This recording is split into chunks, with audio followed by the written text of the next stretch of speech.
Buenos días para todos. Muy feliz día del Señor para cada uno de ustedes. Es una bendición poder, como siempre, reunirnos, poder estar juntos como iglesia, para adorar a Dios, para escuchar su palabra, para poder también glorificarle en la comunión entre nosotros, en nuestras conversaciones, en las palabras de aliento, las exhortaciones, etc. Bien, para hoy tenemos el libro de Jonás. Venimos viendo, como ustedes recordarán ya hace más de un año, este panorama del Antiguo Testamento y ya llegamos a la sección de los profetas. Y el profeta que nos toca hoy justamente es el profeta Jonás. Para el que lo esté buscando en su Biblia, después de Abdías, después de Joel, después de Amós. Es un libro muy conocido, una historia que seguramente, o muy posiblemente, la conocemos todos, o por lo menos la mayoría de nosotros. Es una historia que seguramente se nos contó de chicos, aun si quizás no fuimos criados en familias creyentes. Es una historia de las más conocidas de la Biblia. Se nos cuenta la historia de este hombre que desobedeció a Dios y se lo comió un pez, y después el pez lo escupió, y después fue a hacer lo que Dios le pedía. Y nos queda como la lección de que hay que obedecer. Pero no necesariamente sea ese el punto central de la historia, aunque sí es una lección que podamos llegar a sacar, sino que el punto, el centro de la historia de Jonás, de lo que nos narra la Biblia sobre Jonás, es otra cosa. Es algo que llega un poquito más profundo, cala un poquito más hondo en nuestros corazones. Bien, profeta Jonás. Jonás escribe más o menos en el siglo 8 después de Cristo. Más o menos años del 800 al 700, la primera mitad del siglo, o sea, antes del año 750. Recuerden que los años antes de Cristo van en descenso. Escribe, o profetiza, mejor dicho, en el reinado del rey Jeroboam II, y de hecho aparece en la narración de Reyes, de Segunda Reyes, durante el reinado de este rey. Si alguno me quiere hacer el favor, Josi, ya que te tengo acá cerquita, te pido si buscás Segunda Reyes 14:25.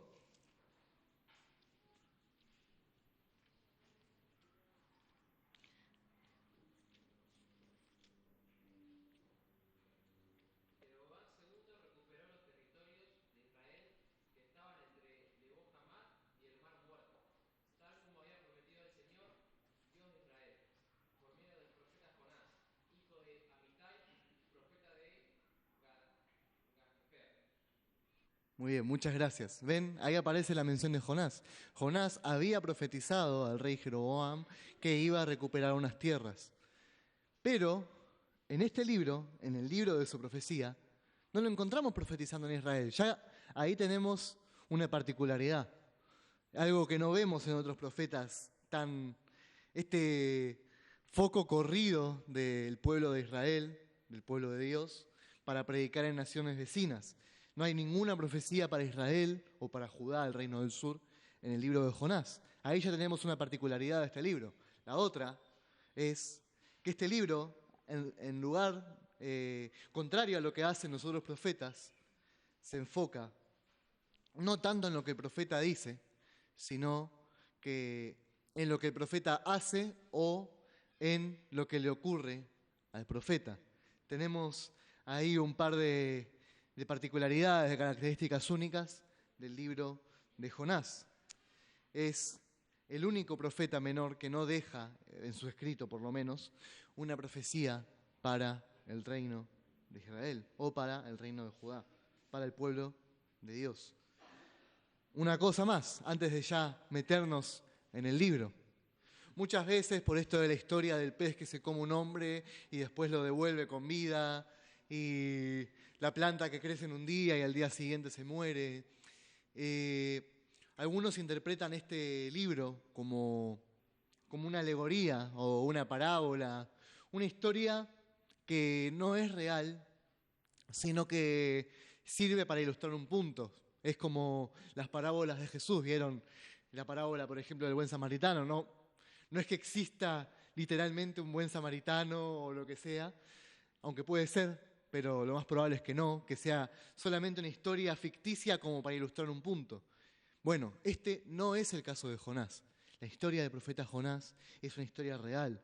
Un hombre que pasó todo lo que pasó, que profetizó en la ciudad de Nínive y que la llevó, por lo menos por un tiempo, al arrepentimiento y al camino de Dios. Es una historia real, no es ficción, no es mito, no es parábola, no es alegoría. Es una historia real, algo muy importante que debemos tener en cuenta. Bien, ya metiéndonos al libro de Jonás. Tenemos dos secciones bastante claras, bastante identificables en este libro. Tenemos los primeros dos capítulos y los últimos dos capítulos, claramente, pero vemos que siguen un patrón similar. En el primer y en el tercer capítulo vemos las acciones de Jonás. En el primer capítulo, desobediencia. En el segundo capítulo, obediencia. A regañadientes, como sin quererlo, pero obediencia al fin.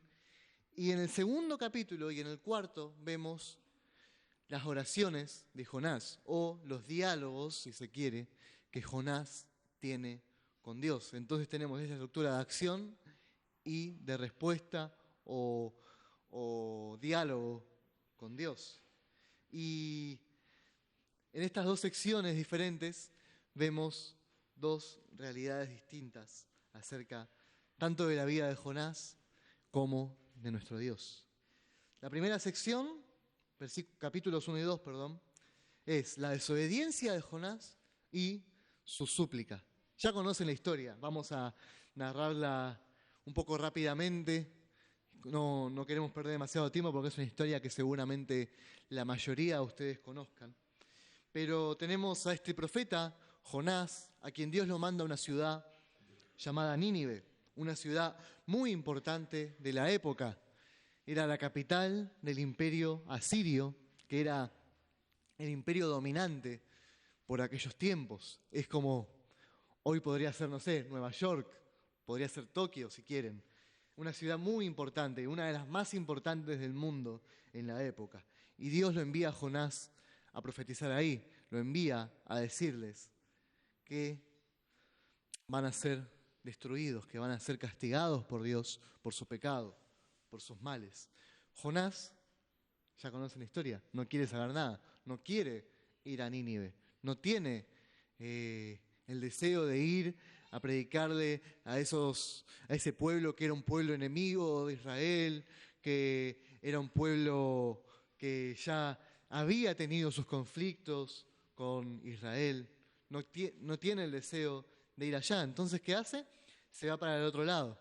Nínive está al este de Israel. Jonás se toma un barco y se va al oeste, a Tarsis, a lo que hoy podría ser España, según dicen algunos.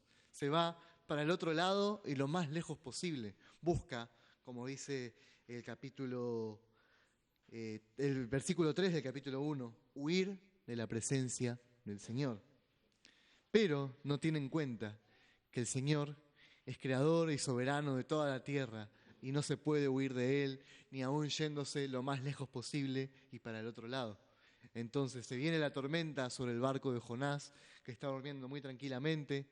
Los que vivían en el barco con él lo despiertan, le anuncian de la tormenta, le dicen que le pida a su Dios que lo salve. Jonás se da cuenta de que la tormenta es por él, le dice a los marineros que para calmar la tormenta tienen que lanzarlo al mar y justamente lo lanzan. Y ahí es donde viene el tan famoso pez, el gran pez que se come, o mejor dicho, se traga a Jonás.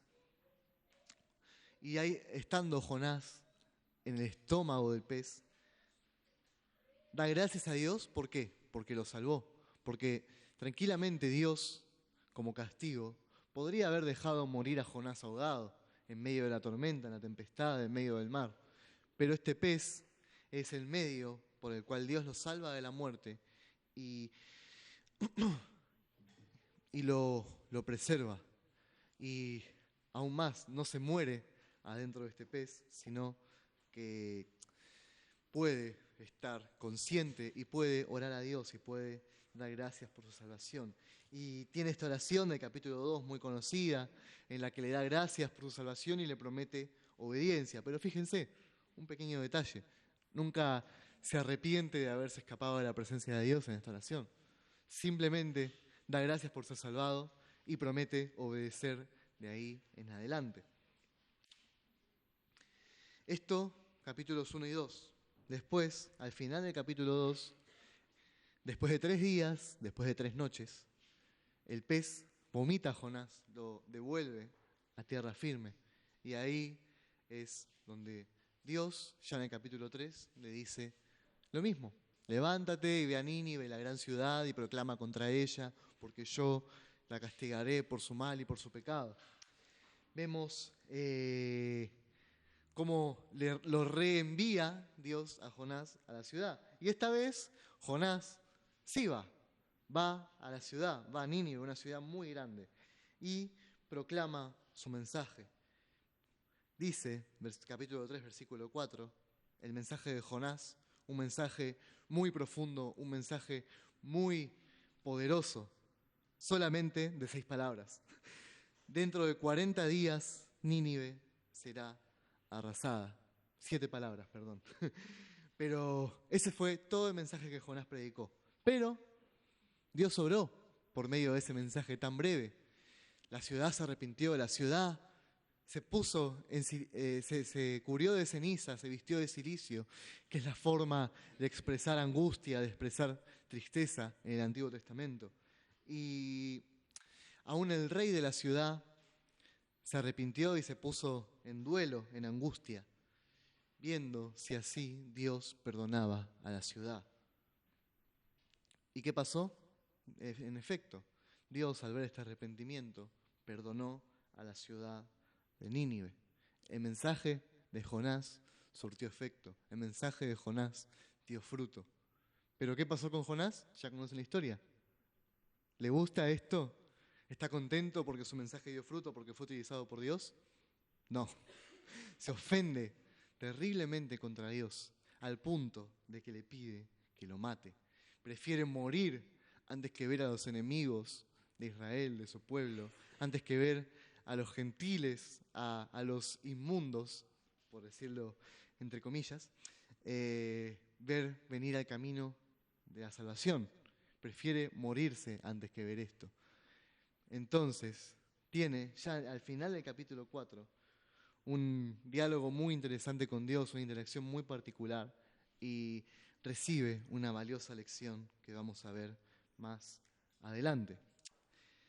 Este sería más o menos el resumen del resumen de la historia de Jonás. Pero vamos a enfocarnos en algunas lecciones y en algunas particularidades que nos deja este libro, en algunas cosas que tenemos que tener en cuenta. Como les dije, esto de el hombre que desobedece es castigado y después obedece, tiene una lógica, pero no es el punto central de la historia. Se pierde el punto de la historia, que es la misericordia de Dios.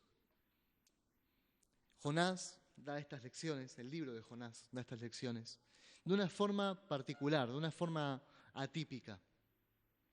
El libro de Jonás es un libro que está cargado de ironía, que está cargado de, incluso se podría decir, sátira. Las lecciones que nos ofrece el libro de Jonás están veladas desde esa ironía, de la ironía de los marineros paganos, que siempre está el estereotipo del marinero como una persona de boca sucia, de muy malos modales, una persona muy libertina, pero los marineros ofrecen sacrificio, los marineros alaban y adoran a Dios y se rinden ante Dios para ser salvados, en el capítulo 1. También la ciudad, la potencia mundial de la época, llena de guerreros y llena de gente pagana y gente idólatra que tiene muchos dioses. Y también lo mismo, se rinde ante Dios. La ciudad pagana, e incluso el rey poderoso, el rey que ya para esa época ya había arrasado a bastantes pueblos vecinos, también se rinde ante Dios. En lugar de hacer lo que uno esperaría, que es echar a Jonás de la ciudad o incluso matarlo y no dar caso a la profecía y ser destruido por consiguiente. Y también vemos otra ironía más, que es la ironía del profeta, del siervo de Dios, rebelándose ante la voluntad de Dios, escapando de la ciudad, escapando de su llamado, predicando a regañadientes, ofendiéndose cuando su predicación da fruto. En estas ironías encontramos un mensaje muy particular en el libro de Jonás, pero el único que hace lo que se esperaría que haga, el único que actúa como siempre actúa porque no cambia, es Dios. Dios muestra su justicia amenazando con el castigo a Nínive, castigando también a Jonás por alejarse de su presencia, pero también muestra su misericordia, también muestra su amor, muestra su gracia. En el pez que se tragó a Jonás y lo devolvió con vida, sano y salvo, a las costas. En la no destrucción de Nínive, en el perdón que le ofrece a la ciudad, incluso en la planta que crece sobre Jonás cuando está en el sol y cuando está enojado y cuando se quiere morir porque está indignado hasta el máximo. El Señor siempre sigue siendo misericordioso. Entonces, como les decía, desde estas ironías, desde estas situaciones extrañas, un poquito, hasta se podría decir humorísticas, el libro de Jonás nos da varias lecciones. Vamos a ver algunas lecciones primero sobre Dios. La primera lección, Jonás 2:9. Joel, ¿lo puedes leer, por favor?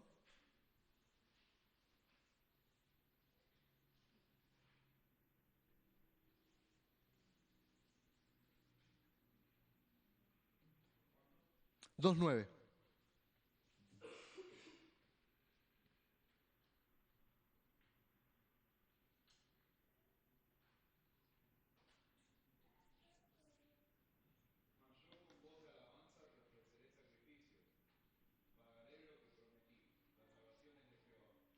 Muy bien, muchas gracias. La salvación es de Jehová.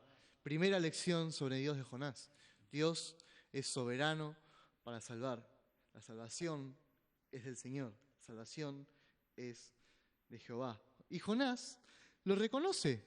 Esto que leímos recién son palabras de Jonás, aunque lo reconoce solamente de labios para afuera, en decir esta hermosa expresión, la salvación es del Señor, pero sin querer reconocerlo o sin estar muy de acuerdo, por decirlo de alguna manera, con la idea. ¿Por qué? Porque después se queja ante Dios por hacer lo que Dios hace, que es salvar a quien Él quiere, que es salvar a Nínive. No quiere que la salvación sea del Señor, quiere tener derecho sobre la salvación y elegir a quién se va a salvar y quién no, Jonás. Cuando ese derecho, esa elección, esa soberanía, solamente le pertenece a Dios. Jonás primero se escapa de la presencia de Dios, después va a la ciudad, pero sin querer ir, después se enoja cuando el mensaje da efecto, pero no termina de entender lo que dijo mientras oraba dentro del pez, que la salvación es del Señor. La salvación es del Señor. Y aún cuando el mensaje que predica es un mensaje que no es muy claro, cuando es un mensaje cortito, que ni siquiera menciona a Dios, ni siquiera menciona un camino al arrepentimiento, sino que les dice, en 40 días Nínive será arrasada. Aún con ese mensaje tan oscuro y hasta confuso, Dios obra. Y Dios, en su soberanía, salva a Nínive. En su soberanía, los lleva al arrepentimiento y los salva. Entonces, primera lección de Jonás, Dios es soberano. Segunda lección, que se desprende de la primera, Dios salva a quien Él quiere. Recuerden, los marineros, ya lo hablamos un poquito,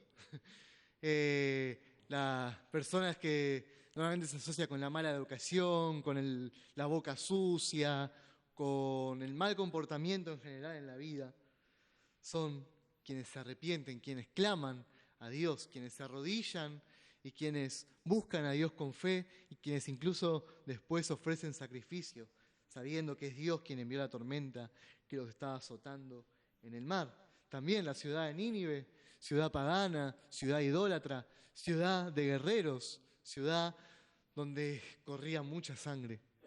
Y su rey, sobre todas las cosas, especialmente sanguinario, es también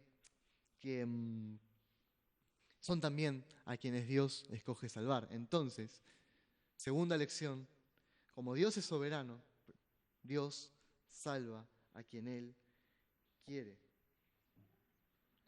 ¿Recuerdan lo que dice Éxodo 33:19? También lo cita Romanos 9:15. Dios dice, tendré misericordia de quien tendré misericordia y me compadeceré de quien me compadezca. Dios salva, según su voluntad, a quien Él quiere, y aún contra nuestro sentido de la moral o nuestra lógica, aun cuando vemos a personas que podemos pensar que son insalvables, como los marineros o como la nación idólatra y pagana y guerrera y homicida de Nínive, aún a ellos Dios los puede salvar y Dios los quiere salvar. ¿Por qué? Porque es soberano y porque salva a quien Él quiere. Tercera lección, Dios es misericordioso. Muestra su misericordia en todo el libro. Muestra su misericordia a Jonás, no dejándolo morir en el mar, dando el pez que lo lleva sano y salvo a tierra firme. Muestra su misericordia hacia la ciudad de Nínive, hacia su rey, incluso hacia los animales de la ciudad, no destruyéndola, escuchando sus clamores, escuchando su arrepentimiento. Dios es misericordioso. También es misericordioso a los marineros. Es misericordioso de vuelta hacia Jonás en el capítulo 4, cuando el sol abrasador lo está matando y le envía esta planta que le da sombra y que lo refresca. Dios muestra su misericordia a lo largo del libro. Y en esta misericordia, esta última que dijimos, de Jonás y la planta, esa historia en particular, hay una lección en particular, pero la vamos a ver un poco más adelante.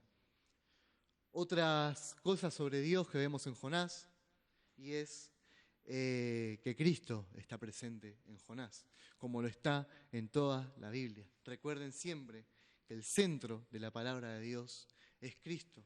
No es el hombre, no es Israel, no es ninguna otra cosa. El centro de la palabra de Dios es Cristo. Y Cristo, el Señor Jesús, utiliza también a Jonás y se pone a sí mismo en comparación con Jonás, porque Jonás es una representación, un tipo, como se le conoce en teología, un símbolo profético de Cristo. Mateo 12:39. Yo se los leo. Vayan buscándolo.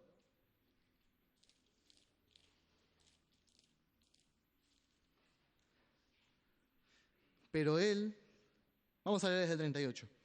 Entonces algunos de los escribas y fariseos dijeron a Jesús, Maestro, queremos ver una señal de parte tuya. Pero él, Jesús, respondió, una generación perversa y adúltera demanda señal, y ninguna señal se le dará, sino la señal de ¿quién? de Jonás el profeta. Porque como estuvo Jonás en el vientre del monstruo marino 3 días y 3 noches, así estará el Hijo del Hombre 3 días y 3 noches en el corazón de la tierra.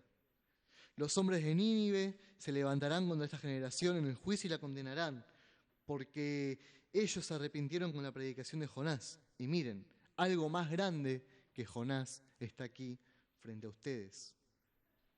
Cristo mismo muestra cómo Jonás lo tipifica, cómo Jonás lo representa. Ambos fueron enviados a predicar a un lugar al que no pertenecían. Jonás fue enviado a la nación extranjera de Nínive. Cristo, siendo en forma de Dios y disfrutando de toda la gloria de Dios en la eternidad, en los cielos, fue enviado a la tierra, a un lugar al que no pertenecía, a predicar su mensaje. Jonás también estuvo 3 días y 3 noches en lo profundo del mar, dentro del estómago de un pez. Y Cristo estuvo 3 días en lo profundo de la tierra, muerto. Pero ambos, después de los 3 días, vinieron de vuelta a la tierra. Uno fue escupido por el pez y otro fue resucitado.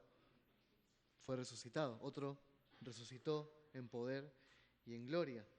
Ambos también se ofrecieron en sacrificio para salvar a otros. Jonás les dijo a los marineros, láncenme al mar. Cristo, claramente en la cruz, se ofreció en pago por nuestros pecados, por los pecados de cada uno de nosotros. Algo que aclarar, el que Jonás sea un tipo, una representación profética, un símbolo de Cristo, no quiere decir que Jonás sea perfecto como Cristo, sino que en parte, en algunas características o circunstancias, lo representa. Obviamente Jonás no era perfecto, vemos muy claramente en el libro que no lo es, que contiende, que pelea contra Dios, que no se somete a su voluntad, sino que solamente en algunas cosas, en algunas características y en parte, se pueden establecer paralelismos entre la historia de Jonás y la historia del Señor Jesucristo. Y esta señal de Jonás que vemos puede referirse tanto a lo que Jesús menciona, esto de estar 3 días y después resurgir, como también a la dureza de corazón de los fariseos, que es similar a la dureza de corazón de Jonás ante la salvación de Dios, ante la soberanía de Dios, ante el derecho que Dios tiene de hacer lo que Él quiere, de salvar a quien Él quiere, de bendecir a quien Él quiere, de la manera que Él quiera.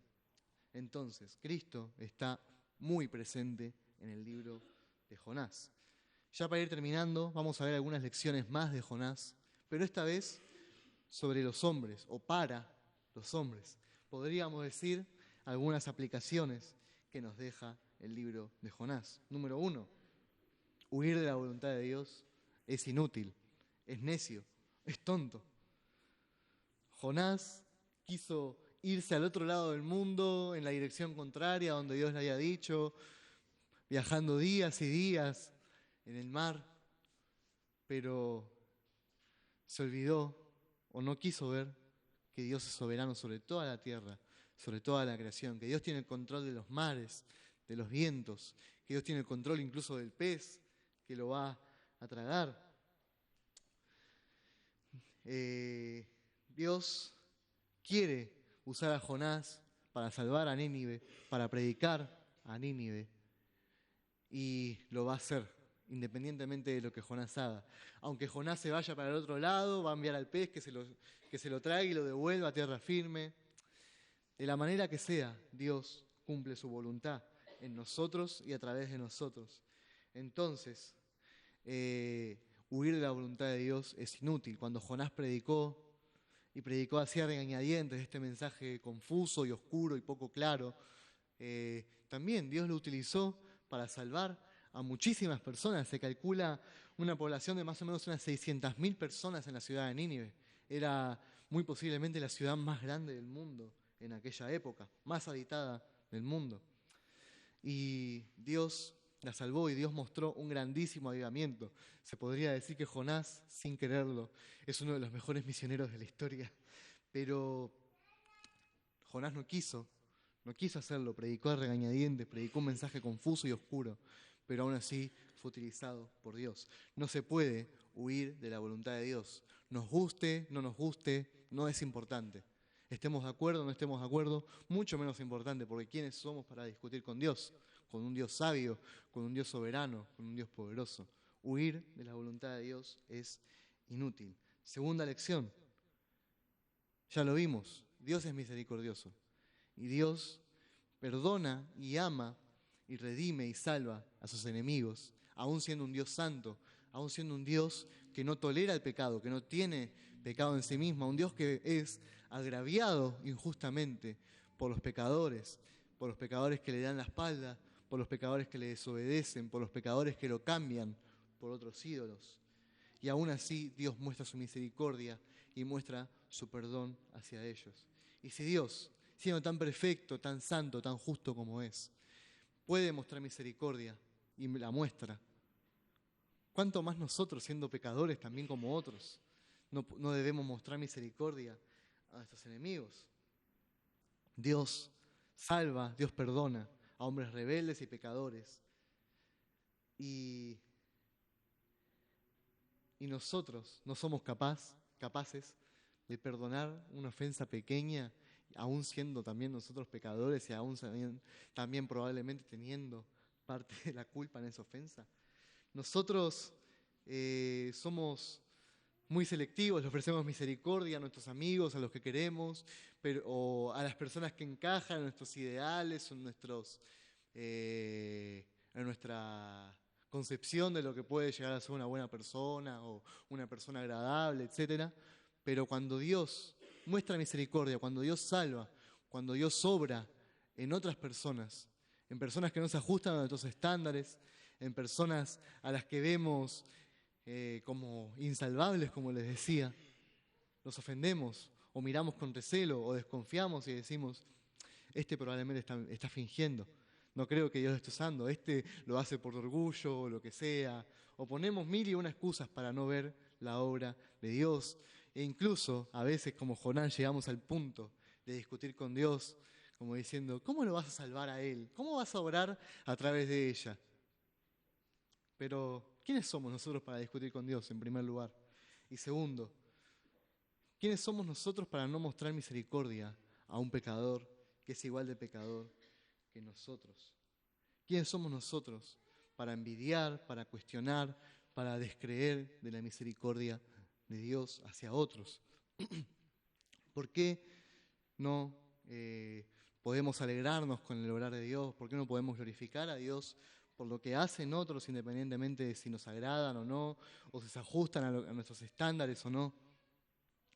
¿Por qué no podemos simplemente dejarlo todo en manos de Dios y glorificar a Dios por su obrar y no cuestionar, no discutir, pretender discutir con Dios?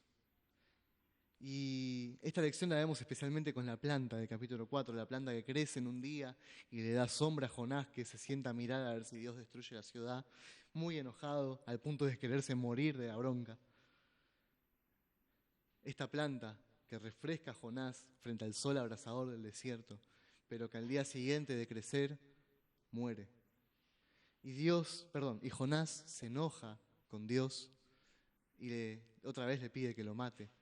Y Dios le dice, a grandes rasgos, vamos a leerlo. Dios le dice, versículo 10 del capítulo 4, tú te apiadaste de la planta por la que no trabajaste y no la hiciste crecer, que nació en una noche y en una noche murió. Y yo no he de apiadarme, no he de tener misericordia de Nínive, la gran ciudad, en la que hay más de 120.000 personas que no saben distinguir entre su derecha y su izquierda y muchos animales. En una ciudad en la que hay más de 120.000 niños pequeños, personas que no pueden distinguir su mano izquierda de su mano derecha, muchísimas personas que son completamente ignorantes. ¿Por qué la planta tiene más valor que tanta gente? Le dice Dios a Jonás. ¿Es esta planta una muestra de la necedad de Jonás, de la terquedad de Jonás y una muestra también de la misericordia de Dios? De un Dios que tiene misericordia entre personas que literalmente son sus enemigos, que literalmente son totalmente contrarios a Él y con las que tiene el justo derecho de estar ofendido y de castigarlas por su pecado. Y nosotros no somos capaces, como Jonás, de tener misericordia al otro. Somos egoístas, queremos que Dios salve a quien nosotros queremos, a quien nosotros nos cae bien, a quien a nosotros quizás admiramos. Y no queremos que Dios obre en otras personas o desconfiamos cuando lo hace. La lección principal de Jonás es esta. Dios es misericordioso, aún siendo santo. Y nosotros, con más razón, siendo tan pecadores como el otro, debemos ser misericordiosos. Entonces, hasta acá, por ahora, con Jonás. Espero que haya sido de bendición para ustedes y espero que el Señor nos ayude a poder tener misericordia de los otros, a tener misericordia de quienes nos rodean. ¿Les parece si oramos y pasamos a la siguiente parte del culto? Oremos. Padre nuestro que estás en los cielos, te damos las gracias por tu palabra. Te agradecemos, Señor, por el libro de Jonás, porque nos enseña, Señor, una valiosa lección. Ayúdanos, Padre, a amar.